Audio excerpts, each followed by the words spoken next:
My name's Jeanne Willis and I'm a children's author. Now I started when I was about 5 years old, and I've got some books here which were my very first efforts.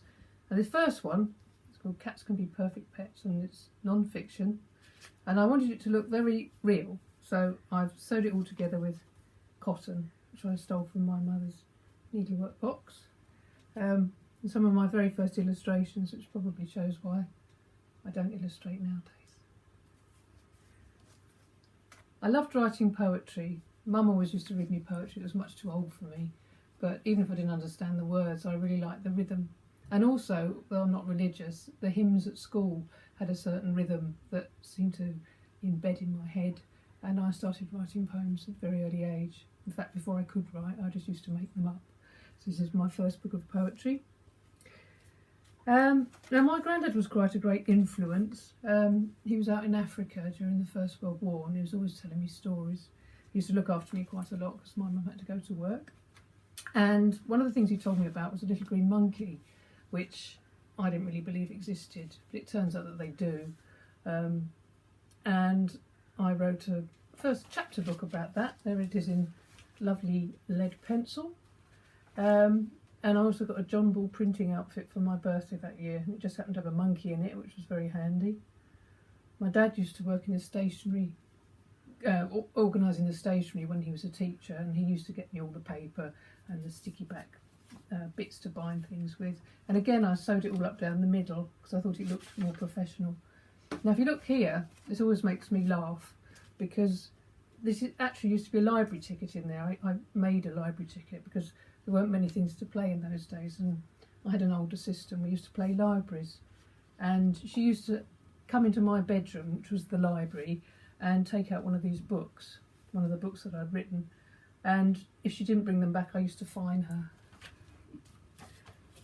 Now this one was a collaboration between me and my sister Chrissy. Bird's Nest Soup, which we did at primary school, with great help from one of my teachers. Well, she didn't actually help me do the work, but she was my mentor really. And Chrissy did the illustrations for this one. And there's a particularly nice one of a donkey here. Now she was only, I think she was 9 when she did that. It was pretty good. So those are my very first books. When I was at primary school in St Albans, I had a particular favourite teacher called Miss Stevens, and she seemed to see a talent in me that probably no one else had recognised, and she encouraged me all the time to do my writing, which I did. I used to sort of bathe in the glory of the gold stars that she used to award me. Then when I left school, the very last day of term, she wrote a little message in my autograph book, which was "Keep on writing."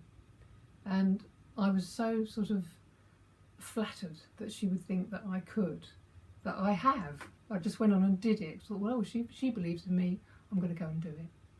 And every time I go into schools on my author visits, I always tell them about Miss Stevens and how it's great to have a wonderful teacher to support you. And I was always regretted not being able to thank her in person. Never expected to see her again, and I also thought by now she probably wasn't here anymore because she seemed so old when we were at school.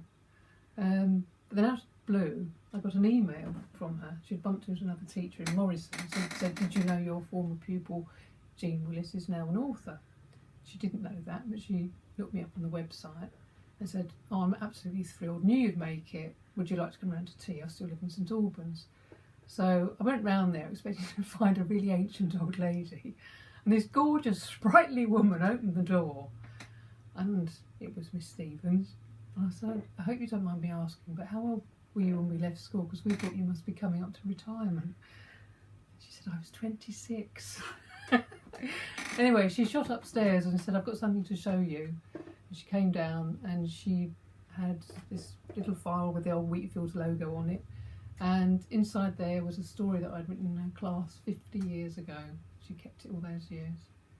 Secondary school, I did a lot of writing there. It was the only thing I was really good at, and I used to get thrown out of religious studies for writing very rude poetry, which my friend would then set to the piano, which was great fun.